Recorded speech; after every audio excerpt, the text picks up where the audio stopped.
Bonjour à toutes et à tous. Alors, à la fois ceux qui sont dans la salle et ceux qui nous verront en différé, puisque nous faisons une captation de cette conférence.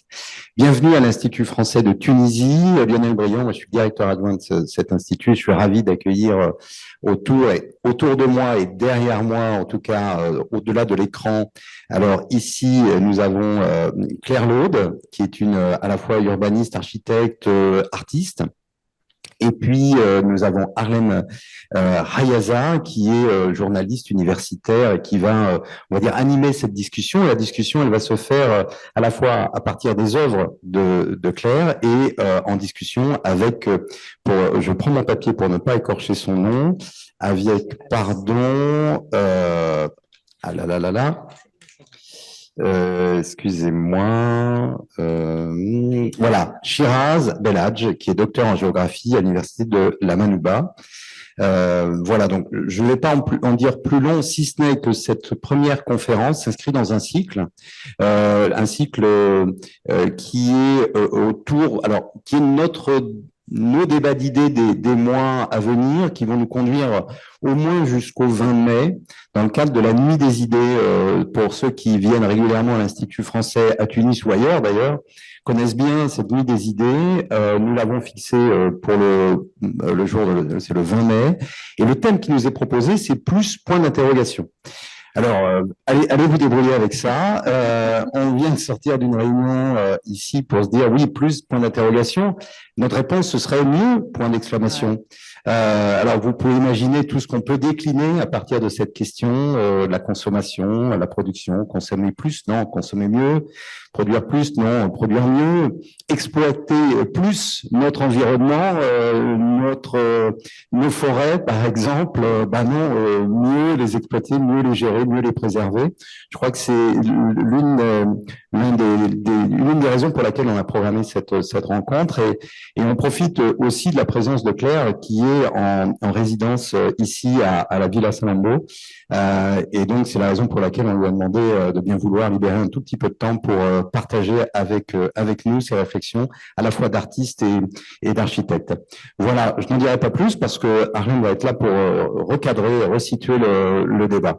Merci d'être là, et puis voilà, bonne soirée. Merci Lionel.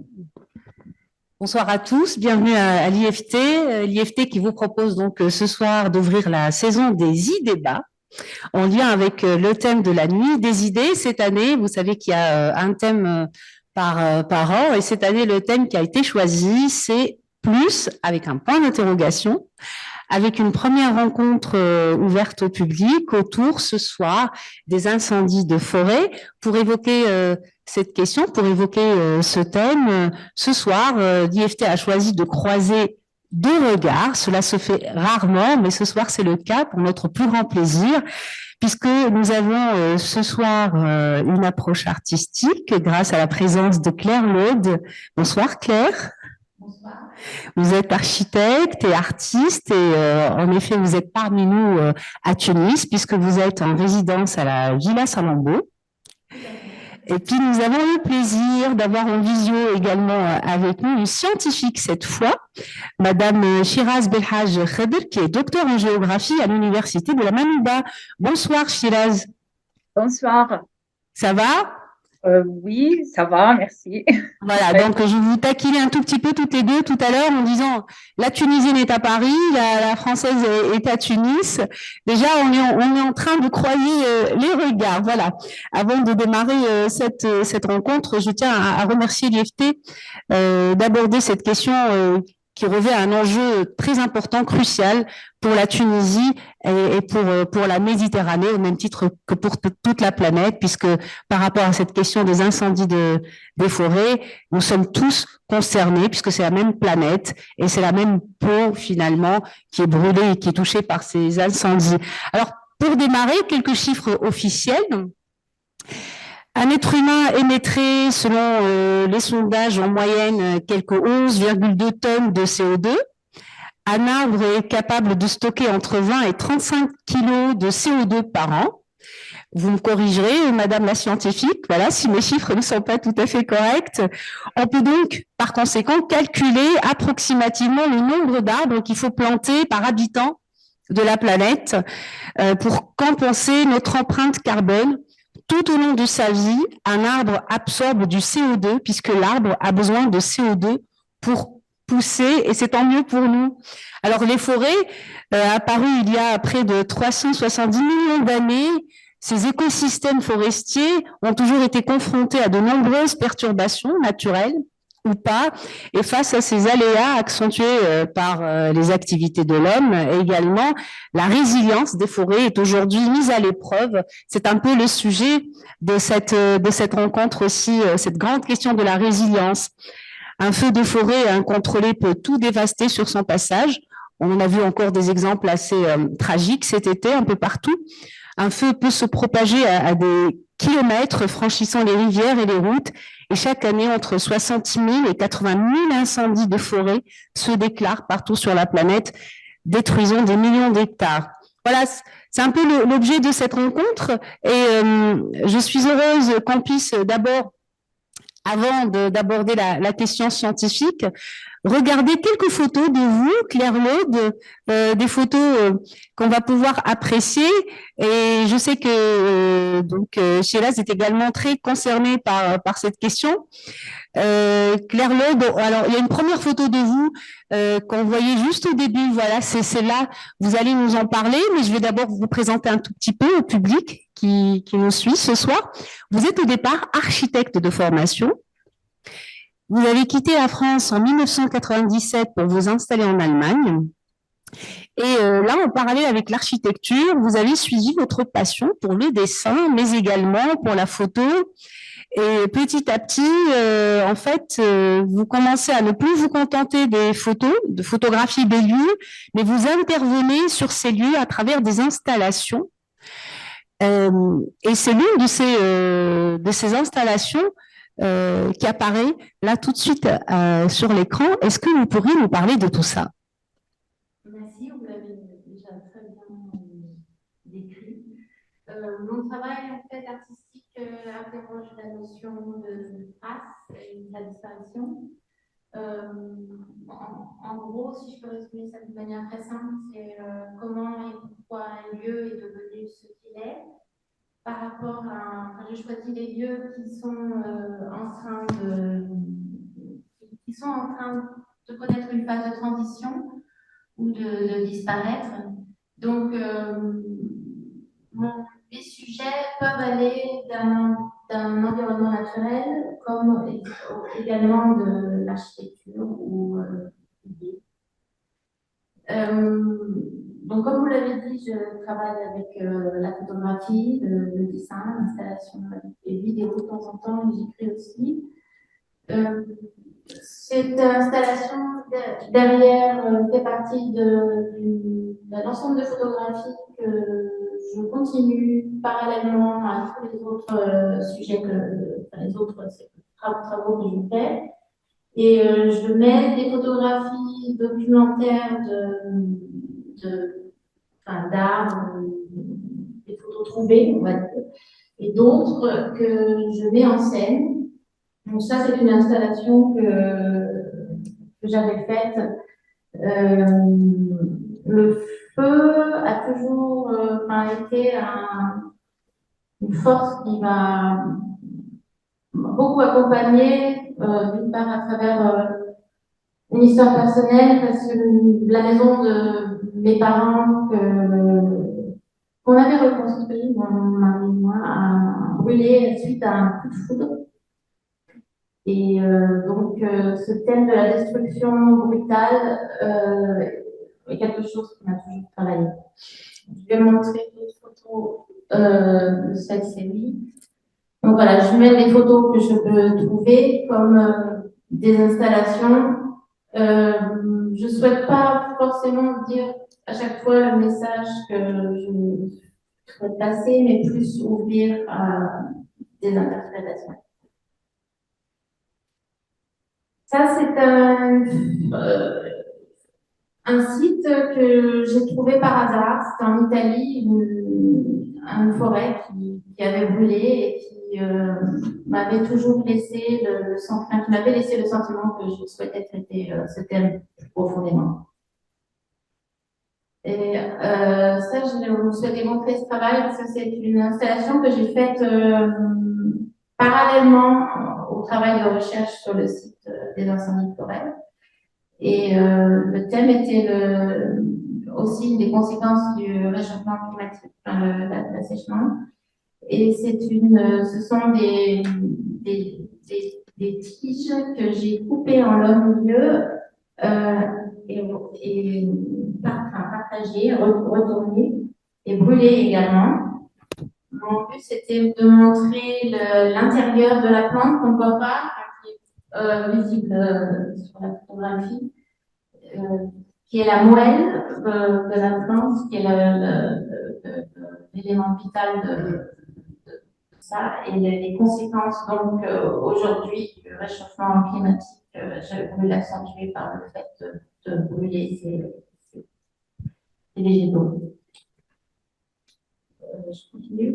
Simplement pour que le public comprenne un tout petit peu, en fait, vous n'avez pas, dès le départ, travaillé sur ce genre de photos. Vous n'étiez pas tout de suite, au départ, intéressé par la question du feu. Moi, j'ai besoin de savoir comment vous en êtes arrivé là, puisque, en fait, il y a eu une nouvelle publication de vous. La dernière, c'est à Silencio, il me semble, qui date d'une année. C'est une collaboration avec les éditions Essarte. C'est le fruit de 2 résidences en Italie et en Grèce, avec des photos et du texte. Et là, j'ai regardé un peu, vous vous intéressiez à des murs d'eau, des printemps silencieux.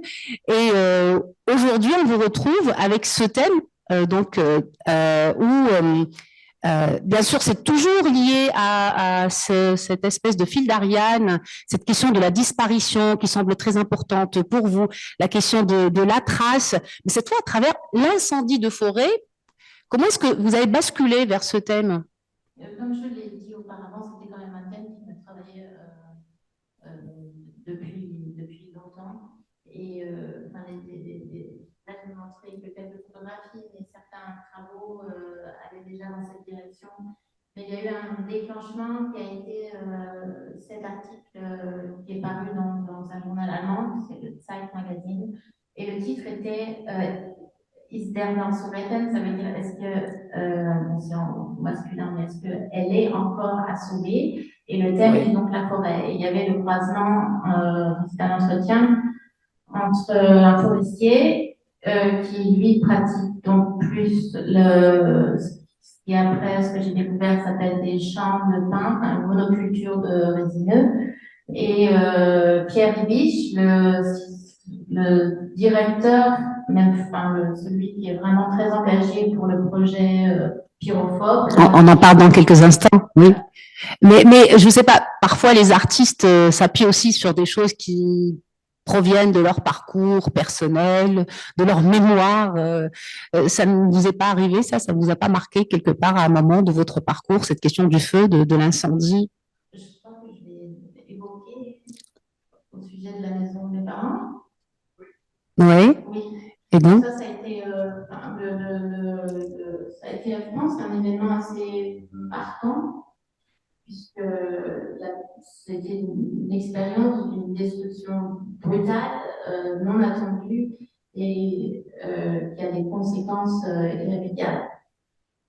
Donc, vu que le thème de la disparition m'intéresse, c'est mon thème principal, toutes les formes de destruction me préoccupent. Et dans ce cas-là, vis-à-vis en plus, je trouve, les incendies de forêt, il y a eu une accélération, je trouve, par rapport à ce thème. Enfin, moi, je m'en suis commencé à m'en occuper déjà quand j'avais visité donc, ce site en Italie, mais depuis l'été dernier, j'ai l'impression que ça devient même un sujet qui nous dépasse quelque part. Donc, voilà. Mais ce projet, j'ai commencé, je l'ai écrit en 2020, il y a la date sur la page. J'ai écrit quelques jours après. D'accord. Et depuis, vous faites partie de ce projet Pyrophobe. Je ne fais pas tout à fait partie parce que Vous nous expliquerez. Voilà, vous faites quand même, vous suivez un peu l'itinéraire de scientifiques sur le terrain. Vous nous expliquerez comment cette collaboration se fait avec Pierre Ibish. Alors, Shiraz Belhaj Khadr, les scientifiques, comme je l'ai dit tout à l'heure, Shiraz, vous nous suivez?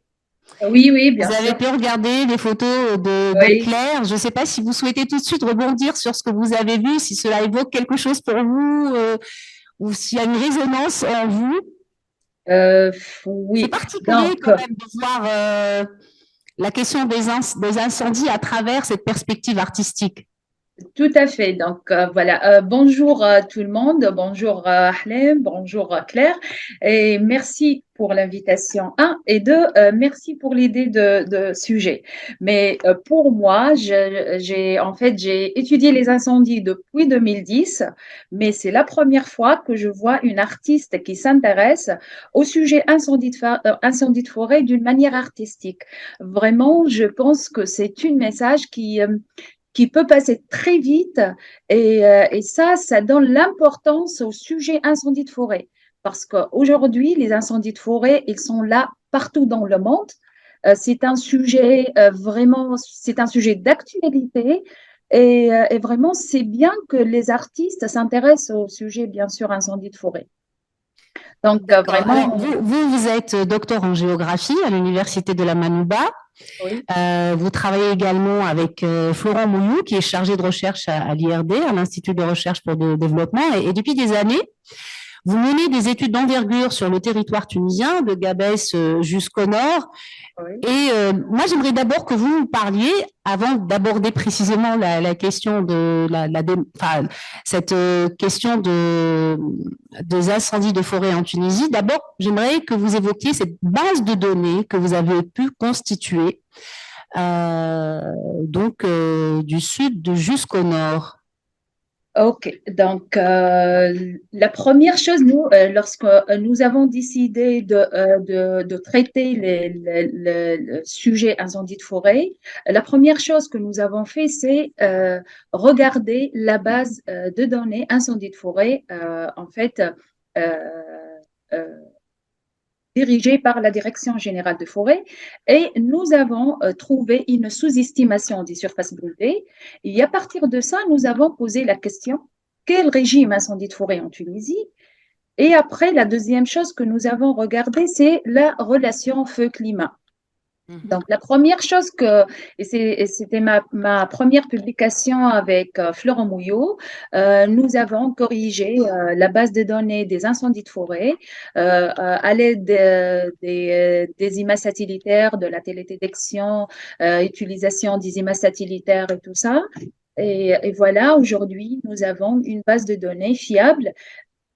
Alors, une base de données, ça sert à quoi exactement, concrètement d'abord? Ça sert à aider, à prévenir? Base de données, c'est quoi? Il faut avoir en fait le régime incendie. Donc, chaque année, combien de surfaces brûlées pour la Tunisie?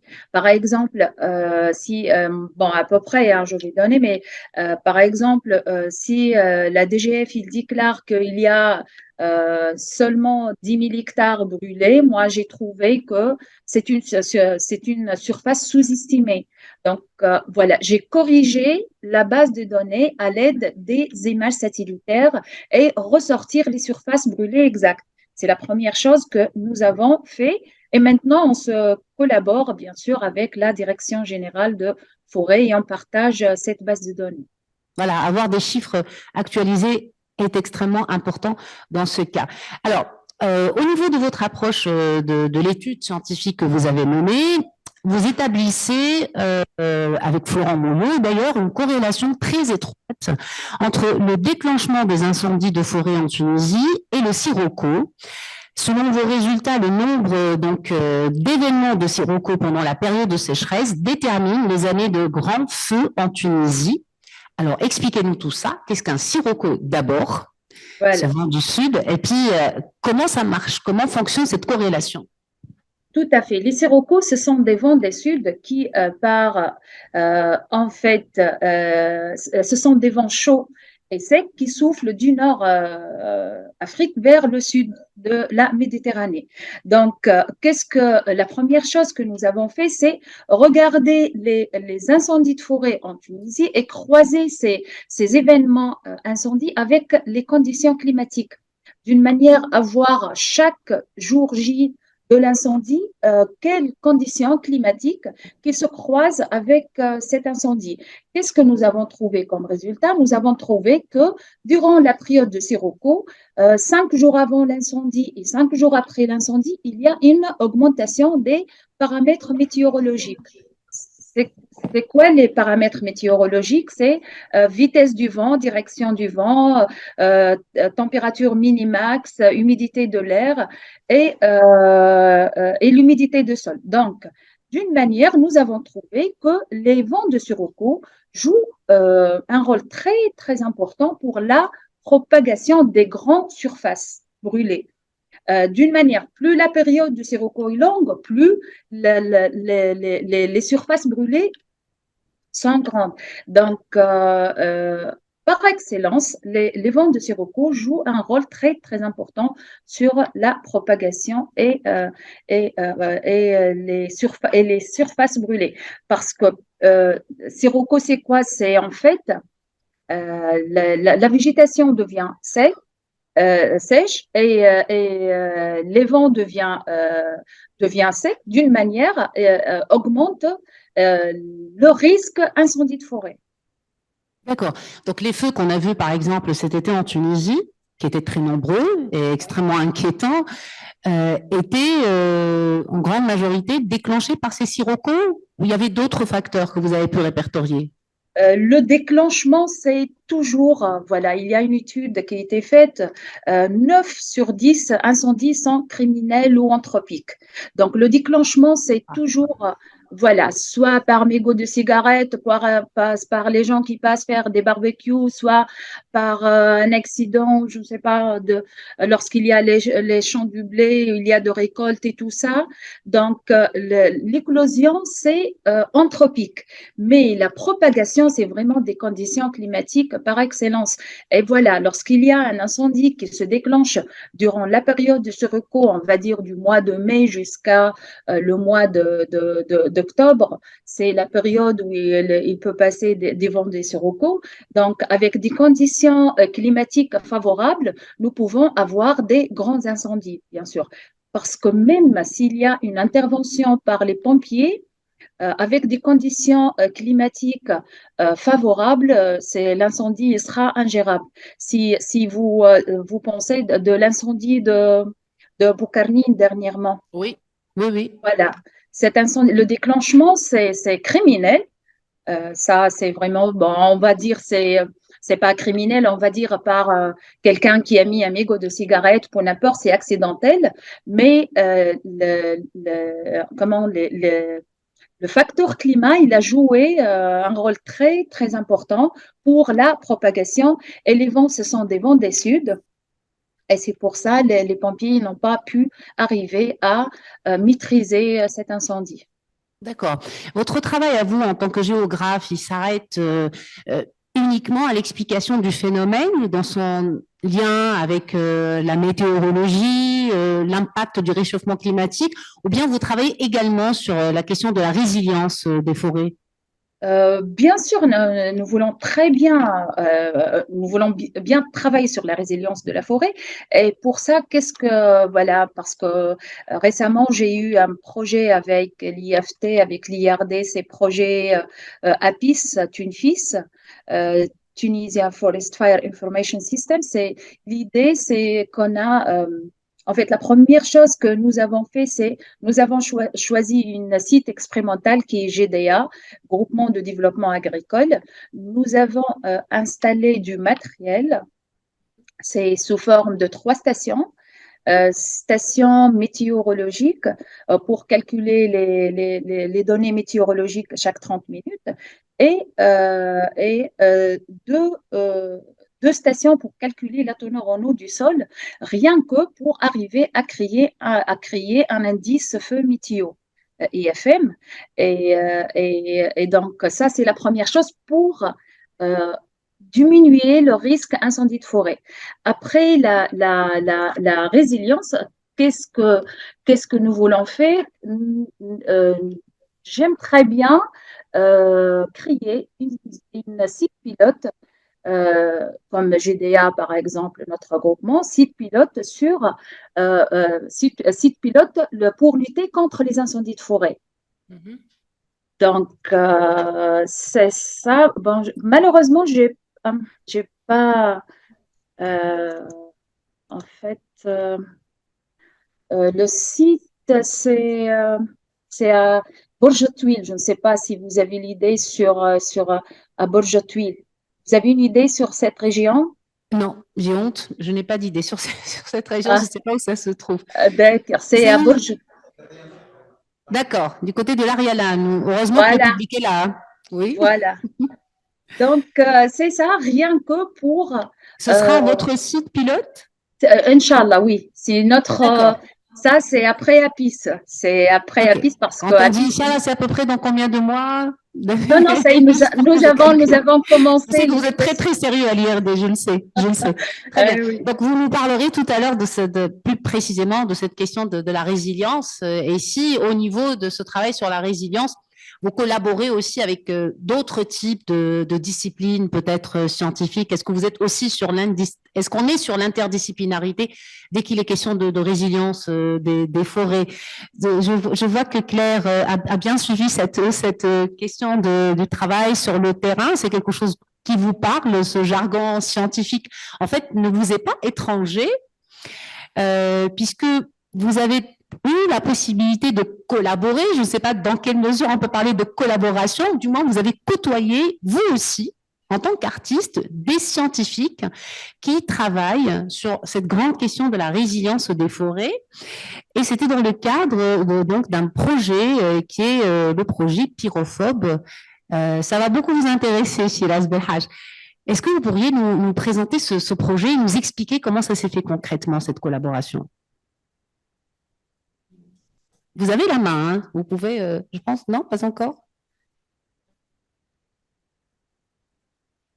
En fait, comme je le disais tout à l'heure, Pyrophobe a été initié par Giannis, que j'avais donc découvert dans cet article.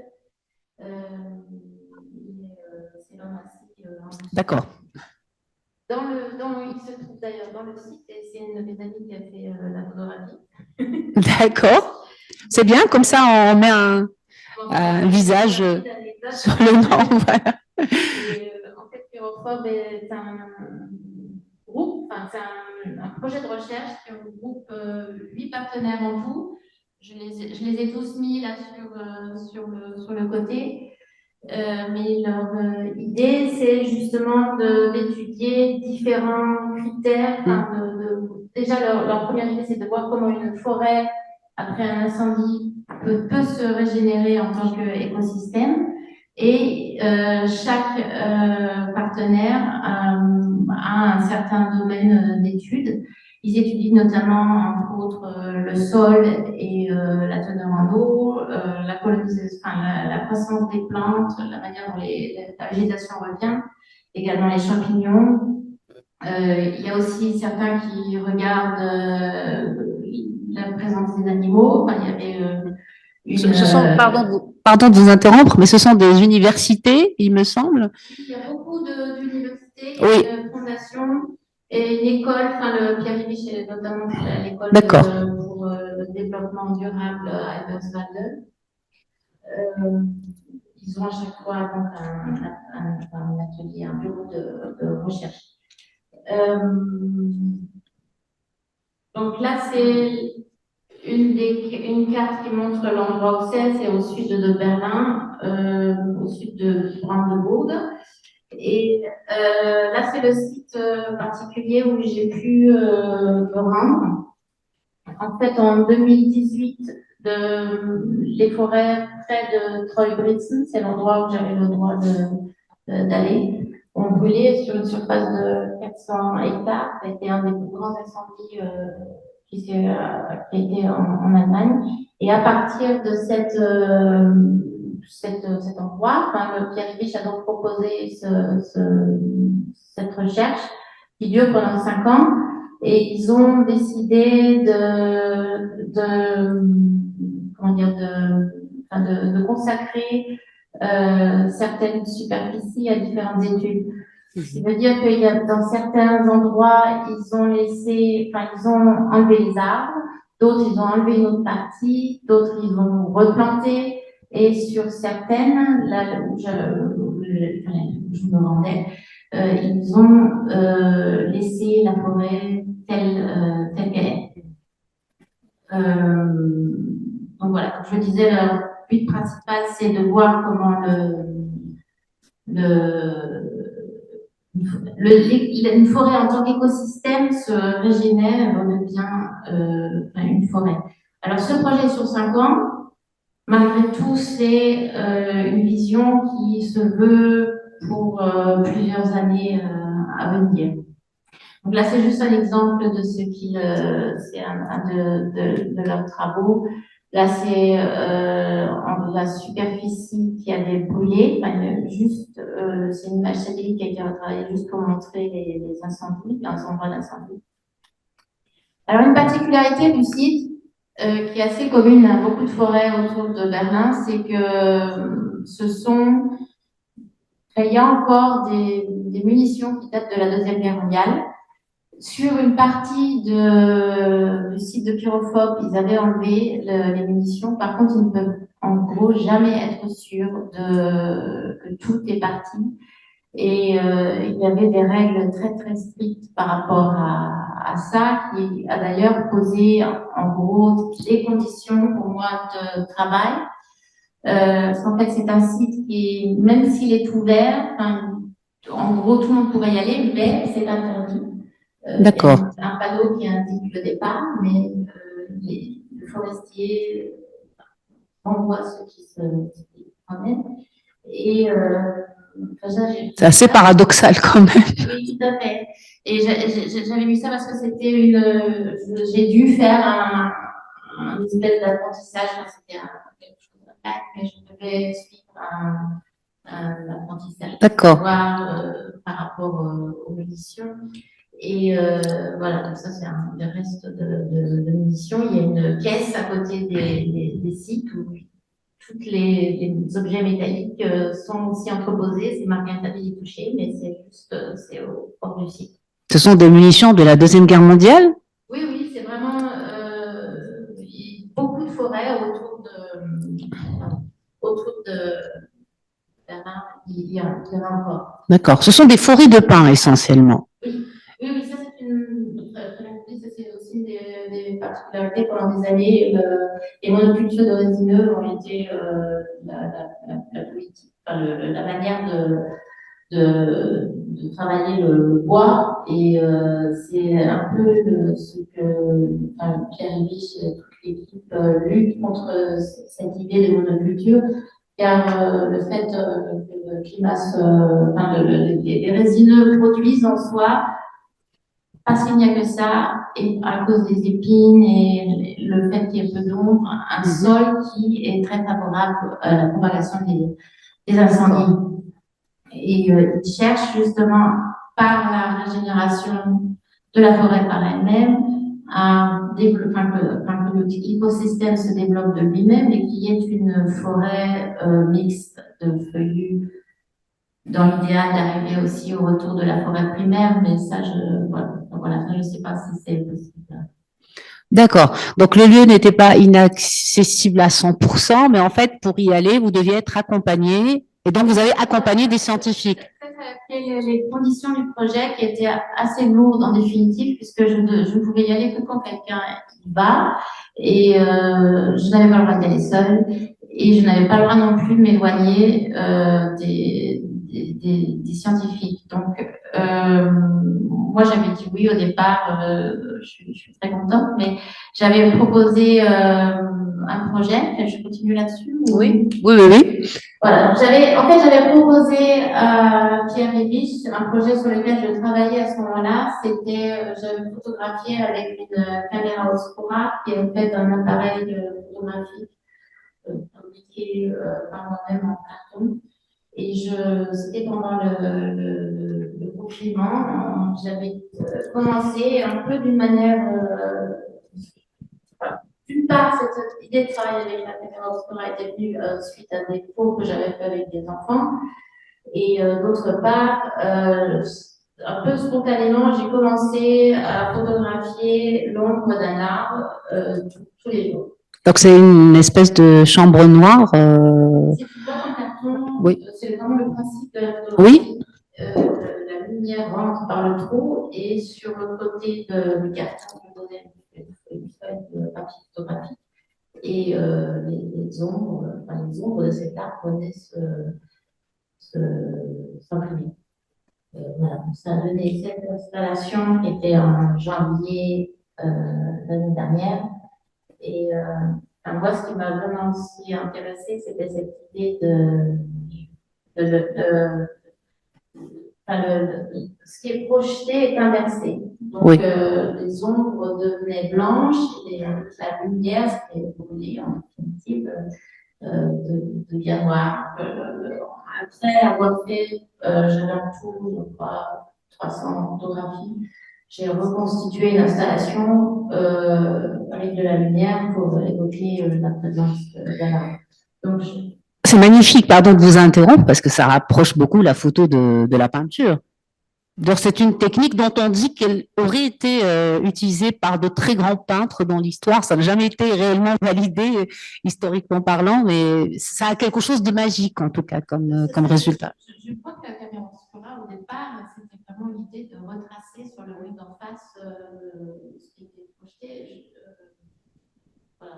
Et c'est vrai que c'est assez fascinant. Il y avait aussi, pendant ce travail, l'expérience de faire quelque chose avec une boîte en carton, enfin, d'être très matériel. Le retour aussi un peu pour moi à la photographie argentique. Voilà. Oui. Voilà, et donc vous avez suivi un peu les traces de ces scientifiques. On va peut-être, voilà. Alors donc j'avais proposé ce projet, mais vu que je ne pouvais y aller que de manière limitée, j'ai été très vite freinée par cette première idée. Donc, d'abord, je reviens sur la présentation du groupe. Ça, c'était la première fois où j'ai pu me rendre. Tous les scientifiques faisaient un tour sur le terrain et regardaient, par exemple, là, c'était les chercheurs qui s'occupaient de la croissance des champignons sur les écorces ou sur le sol. Là, j'ai mis aussi une photo de. C'est une installation qui reste, qui permet de voir la prolifération des insectes. Et celle-là, c'est la récolte des eaux de pluie. Donc, moi, j'avais fait. Enfin, j'étais. En fait, comment dire, ma participation a été surtout d'accompagner les scientifiques sur le site. Et j'avais plusieurs méthodes. Donc, je dessinais et ça, ce sont des photographies quand même que j'ai faites avec donc la caméra Obscura. Bien, j'avais aussi tout mon matériel photographique. C'est une chambre. Voilà. C'est un site plus, point d'interrogation. Moi, je suis attentive à la thématique de l'art. Art plus photo plus démarche scientifique. Voilà. Là, j'avais mis rien parce que justement, j'étais quand même arrivée en fait à la conclusion que la photographie, malheureusement, j'étais limitée. Surtout, là, je vais faire défiler plusieurs photos du paysage, de la forêt.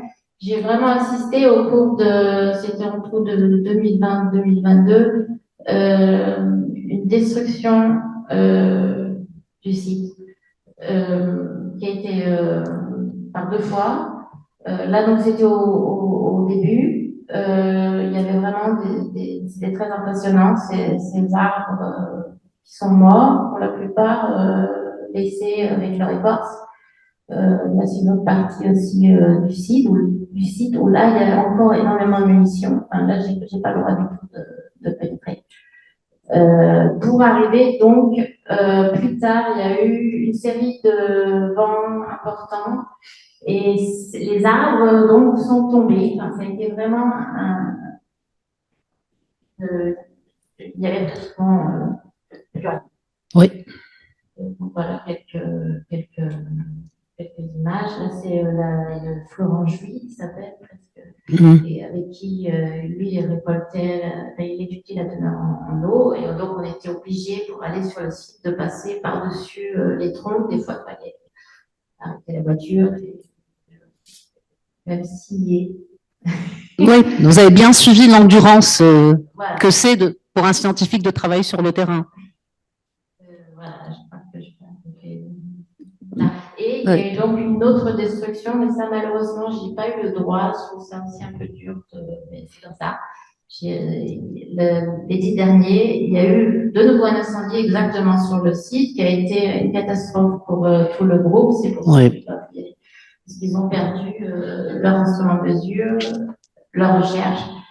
Et aussi, maintenant, s'est posé pendant un moment la question de la poursuite, s'ils étaient en danger même de continuer. Ouais, ça a dû beaucoup vous affecter tout ça, hein, de suivre cette endurance, cette souffrance vraiment sur le terrain. Et surtout que malgré tout, c'est vraiment une recherche qui se passe sur le minimal. Enfin, c'est la découverte de jeunes plantes qui commencent, des changements très très très minimes qui sont presque pas observables, qui d'un coup peuvent être de nouveau détruits.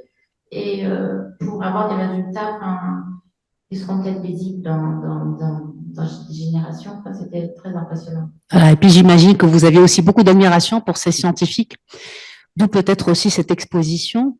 Ciel rouge, vous nous en parlerez dans quelques instants.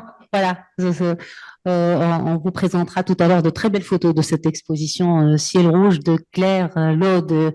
Shilaz, êtes-vous là? Vous avez bien suivi toute l'endurance de vos camarades scientifiques en Allemagne. Ce sont peut-être des images qui évoquent beaucoup de choses pour vous aussi, puisque vous travaillez beaucoup sur le terrain. On avait laissé en suspens tout à l'heure cette question de la résilience des forêts. On va aller droit au fait, puisqu'il ne nous reste plus beaucoup de temps. Comment est-ce qu'on peut favoriser l'émergence d'un écosystème forestier qui demeure résilient aujourd'hui, même face aux enjeux du changement climatique? Voilà, c'est une très bonne question. En plus, la régénération de la forêt, elle prend de 15 à 20 ans pour se rétablir en fait et pour revenir à son état initial. Donc, toute seule, pardon de vous interrompre, mais toute seule. D'après ce que j'ai compris, il y a différentes démarches. Parfois, on l'aide un peu aussi la forêt en replantant des arbres. Bon, cela dépend des démarches. Ça, c'est si on va implanter des arbres, c'est pas la régénération de la forêt. Ça, c'est vraiment, on va aider la forêt pour voilà, avoir des nouveaux arbres. Et c'est ça l'idée de notre site expérimental à GDA, parce qu'en 2020, notre site, il a eu un incendie de 25 hectares. Et depuis 2020, nous avons regardé, voilà, la résilience, la régénération de la forêt, mais toujours la résilience, ça sera lié aux conditions climatiques. Si, par exemple, il n'y a pas de précipitations, comme cette année, voilà, et tout, ça, c'est un handicap pour la forêt, pour avoir des nouveaux arbres et pour la régénération de la forêt. Donc, vraiment avoir des conditions climatiques soient favorables pour les incendies de forêt, ainsi favorables pour la régénération de la forêt. Donc aujourd'hui, oui, bien sûr, parce que dans notre site, dernièrement avec la ministère de l'Environnement, nous avons signé un accord pour implanter 10 000 arbres sur notre site GDA. Et donc, ça sera vraiment quelque chose du bien pour la forêt, pour aider la forêt et pour avoir une nouvelle forêt. Bon, c'est pas naturel, mais il faut aider d'une manière ou d'une autre la forêt pour être verte mieux que regarder, voilà, ça, parce que avoir une forêt brûlée, voilà, c'est moche, c'est pas joli et c'est vraiment, ça fait mal au cœur, oui. Et voilà. Et surtout, nous programmons d'autres suicides, oui. Tout à fait. Alors, mais en fait, au niveau de cette structure de recherche, à l'IRD, vous travaillez uniquement sur la Tunisie ou bien sur la Méditerranée? Parce qu'il me semble que nous sommes certainement très concernés par ces incendies de forêt en Tunisie, mais toute Bien la sûr. Méditerranée, finalement, est concernée. Ben, tout à fait. C'est un travail de recherche que j'ai fait avec Julien Ruffolt et Florent Mouillot. Nous avons travaillé sur le Méditerranée, France, Portugal, Grèce et la Tunisie. Et nous avons, voilà, ça c'est l'idée, c'est regarder, en fait, créer un scénario euh, jusqu'à 2100, le pourcentage d'augmentation des incendies de forêt. Et selon nos modèles, nous avons trouvé qu'il y a une augmentation de 14% pour les petits feux et 30% pour les grands incendies. Donc, Comment on sait si c'est à partir de combien de, je sais pas, de superficie on peut dire que c'est un méga feu, un grand incendie? bon, un méga feu selon la surface de la forêt, parce que si À partir d'un euh, hectare, à partir de combien à peu près? Juste pour en qu'on puisse fait, comme ça, oui.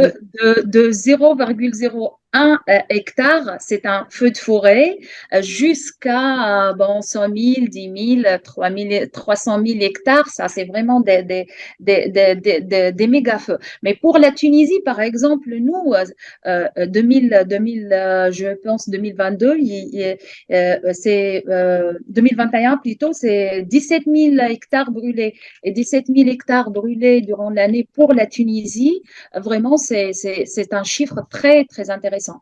Mais voilà, en Amérique ou en Turquie ou en Portugal, parfois en France, il y a des surfaces brûlées qui dépassent les 300 000 hectares et tout ça, ça a vraiment des méga feux. Oui, d'accord. Donc la Méditerranée vous intéresse. Vous avez aussi, vous allez aussi poursuivre ce projet-là au niveau de la Méditerranée? Oui, oui. Et voilà, nous avons travaillé, comme je viens de vous dire, sur la France, Portugal, la Ah, Grèce vous avez, d'accord. et la Tunisie. Voilà. Et au Euh, milieu de ce paysage méditerranéen, nous, on est classé à peu près où en Tunisie? par rapport à la France, Portugal, la Grèce, nous sommes les derniers, ça c'est bien. Ouais, mais on est une petite superficie aussi. Voilà, c'est ça, mais pour Portugal, la Grèce et la France, vraiment, ils ont eu des grandes incendies. Et ce qui est bizarre, par exemple, cette année, les feux en Allemagne, ils ont en fait, ils ont eu des grands incendies, surtout entre la frontière Allemagne et Tchèque. Et Mhm. ça, c'est quelque chose d'alarmant parce que les grands incendies montent vers le nord en Europe. Donc, voilà, même dans les régions, on va dire que ils n'ont pas une idée très très sec comme la Tunisie, comme la France en fait et tout. Donc voilà, les grands incendies augmentent. Et Et ça aujourd'hui, aussi, c'est dû à la modification de l'écosystème, bien le sûr, tout à changement fait. Voilà, climatique. ça c'est les changements climatiques. La période de dessèchement elle est devenue plus grande, donc le risque incendie de forêt augmente. D'accord. Alors, au niveau de votre équipe, parce que moi, la méthodologie de travail m'intéresse beaucoup, ça me passionne. Vous, vous êtes géographe de formation, c'est votre métier. Est-ce que au niveau de cette équipe de l'IRD, vous travaillez aussi dans l'interdisciplinarité? Bien sûr, ça vraiment c'est le principe de l'IRD, c'est voilà, nous sommes pas bon. Par exemple, je vais parler de notre équipe IRD. On travaille sur les incendies de forêt, mais voilà, moi géographe, il y a Florent Mouillot, écologue, il y a Julien Reffolt, climatologue, il y a aussi bon. Voilà, il y a qui, bon, voilà, nous sommes pluridisciplinaires et voilà, on travaille. Il y a qui d'autre avec DRD? Bon, j'ai Parce que oublié. quand on pense à l'impact d'un incendie de forêt, Il y a l'impact économique sur la population tout autour. Il y a tous les animaux qui vont être touchés, les insectes qui vont forcément disparaître. L'impact est tellement immense, le spectre de l'impact est tellement immense que je pense que l'interdisciplinarité est certainement d'une grande utilité pour vous. Vous allez encore regarder des photos. Je vous invite à regarder encore des photos avec nous, Shiraz Belhaj Khadr. Je sais que vous avez apprécié les photos de Claude, au même titre, Claire, pardon, au même titre que nous tous ici. Donc, Claire, lors de cette exposition, Ciel rouge. Voilà, j'ai une exposition de printemps dernier qui était le commissaire Lena Pisbar, qui s'est passée à la Galerie Lambert, et dont le titre était Silent Spring. Qui traitait de l'ambivalence de la relation de l'être humain avec son environnement, et donc qui traitait plusieurs questions climatiques. Et là, ce sont des... En fait, par rapport à ce que j'ai dit tout à l'heure au sujet de la photographie, qui me était relativement semblé limité, j'ai décidé d'amener, et en réponse aussi à toute cette destruction que j'avais pu observer, puisqu'il n'y avait presque plus rien, j'ai décidé de ramener les matériaux dans la salle d'exposition. Et donc, je leur ai demandé si je pouvais aller chercher des morceaux d'écorce brûlée et de faire une installation avec. Ça, ce sont deux dessins que j'avais faits au cours de la préparation pour montrer voilà. Et là, ce sont donc les morceaux que, après avoir été les chercher, en fait, ça semble simple, mais ça a duré en tout 3 mois. Entre le moment où j'ai demandé et le moment où j'ai pu aller les chercher, toujours avec cette histoire d'autorisation, il fallait demander également à plusieurs acteurs s'ils étaient d'accord. Enfin, ça a été 10 jours avant le vernissage, j'ai pu avoir les matériaux. Et donc, les morceaux d'écorce, c'était donc à l'entrée de l'exposition. Et ça, c'est une vue plus globale de l'ensemble. Et sur le mur d'en face, il y avait 2 travaux, donc quand même une photo que j'avais faite avec la caméra Obscura qui reprend une présence de champignons. Celle de gauche? Oui. Mm-hmm. Et l'autre, c'est un dessin, voilà, que j'ai fait à partir d'une image satellite de la superficie, et chaque trait représente en fait un arbre tombé. Là, j'ai bien envie d'observer une minute de silence, honnêtement, le nombre de traces que l'on voit. Voilà, on prend une image. Et la photographie avec la caméra. Et ça, c'est juste comme cette image de la fin, c'est à la fin de l'exposition, et après, j'avais déposé les écorces sur le sol et il n'avait plus sur les traces de l'écorce, des écorces. En tout cas, on voit bien que vous aimez beaucoup utiliser différentes techniques au niveau de vos installations.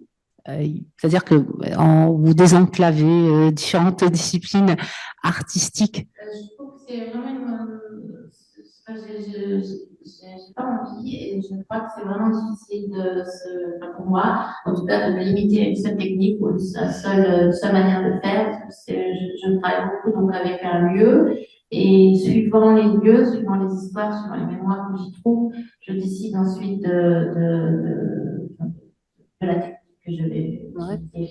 Et vraiment, à chaque fois, je peux faire une proposition avec en définitive après le travail sur le site. Souvent, l'idée première change. Oui. Vous continuez quelque part à agir en architecte finalement, puisqu'il y a cette construction de l'espace. Moi, quand je vois ces écorces que vous accrochez. J'ai l'impression que ce sont un peu des pendules comme ça que vous accrochez. En tout cas, ça évoque pour moi cette balade des pendules. Je ne sais pas si vous vous rappelez cette fameuse épitaphe de Villon. Oui, ça avait un côté un peu, peut-être un peu brutal aussi, puisque c'était aussi l'idée c'était la mort quelque part qui était accrochée dans la vie. C'est un peu ça. C'était une idée quand même assez,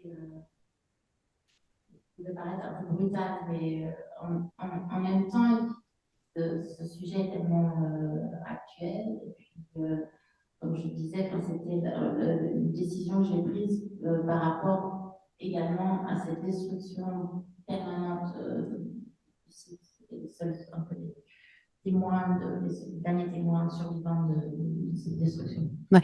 Et en même temps, vous êtes en train de nous dire, de nous rappeler que nous ne sommes pas coupés de la nature, que nous sommes intimement liés à cette question de la disparition progressive des choses aussi.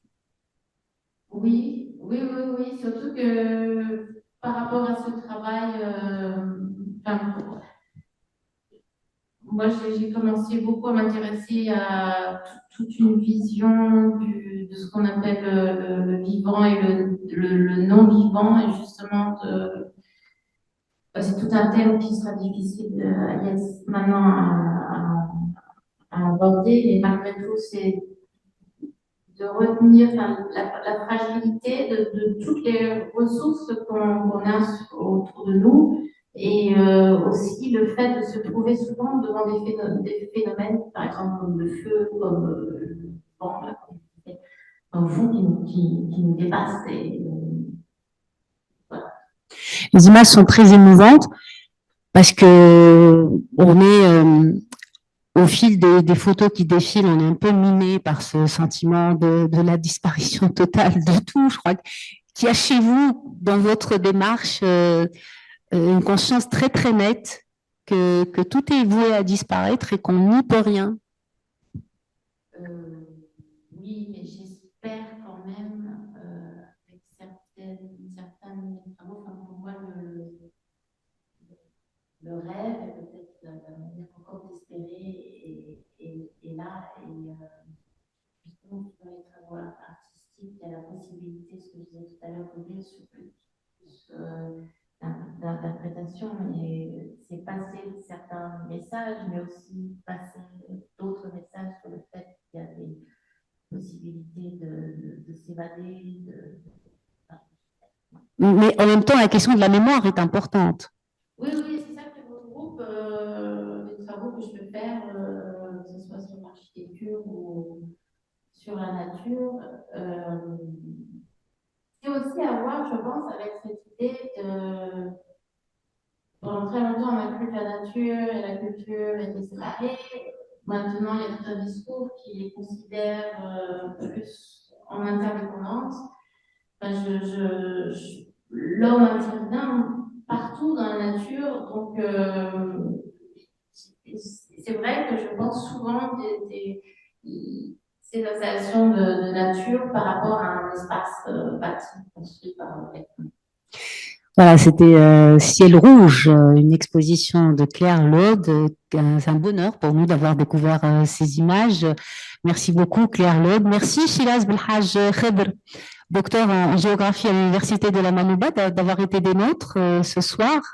Merci Et de nous avoir éclairé sur cet enjeu crucial en Tunisie et en Méditerranée, la grande question des incendies de forêt. Vous avez peut-être un mot de la fin ou des recommandations par rapport à cette thématique évoquée ce soir? Je ne sais pas, consommer moins de viande, moins de produits laitiers, recycler davantage.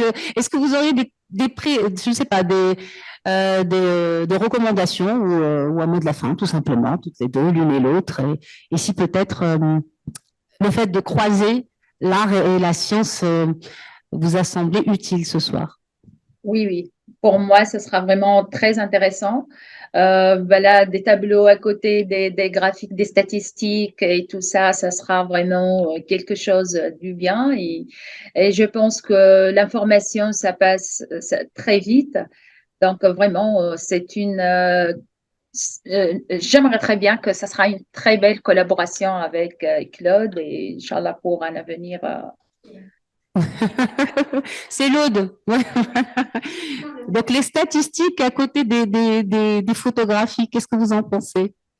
Oui, bah, pourquoi pas, mais moi, c'est vrai que d'avoir décidé de travailler comme ça avec un groupe scientifique, enfin, cette idée d'interdisciplinarité, c'est quelque chose que je trouve essentiel. Donc, parce que l'art, malgré tout, propose donc des interprétations, mais peut aussi sembler complètement détaché de la réalité. Mais les deux permettent justement d'avoir un message qui peut être poétique, mais aussi qui reste enfin, scientifique, parce qu'il nous en faut. Voilà. Moi, j'ai quelques recommandations pour finir, hein. Voilà, rappelons qu'il est très important de préserver les forêts en luttant contre la déforestation, qui est important, par exemple, de stopper sa consommation d'huile de palme. On oublie souvent de rappeler que 40% de la déforestation intensive est causée par la culture de palmiers à huile, activité qui menace également la biodiversité. Que ce serait bien de réduire sa consommation en viande, puisque l'élevage bovin entraîne souvent une déforestation massive en vue de cultiver le soja afin de nourrir le bétail. La viande et les produits laitiers sont responsables de 18% des émissions de gaz à effet de serre d'origine humaine, de 50% des antibiotiques vendus dans le monde, 91% de la déforestation en Amazonie et 83% des terres agricoles dans le monde. Voilà, c'était quelques peut-être suggestions pour aider à lutter contre la déforestation. Espérons que l'été 2023 ne sera pas un été marqué par les incendies de forêt. Merci beaucoup, Shiraz Belhaj Khabel, d'avoir été des nôtres. Merci à vous. Merci beaucoup, Claire Laude aussi. Et je vous souhaite un excellent séjour à la Villa Saint-Lambeau, peut-être des projets à l'issue de cette résidence. Oui, j'espère. Voilà, on découvrira ce qui découlera de cette résidence. Merci à l'Institut français de Tunisie de nous avoir accueillis ce soir. Vous retrouverez l'enregistrement de cette rencontre très bientôt sur la chaîne YouTube de l'IFT. Merci à toute l'équipe de l'IFT. Merci à vous.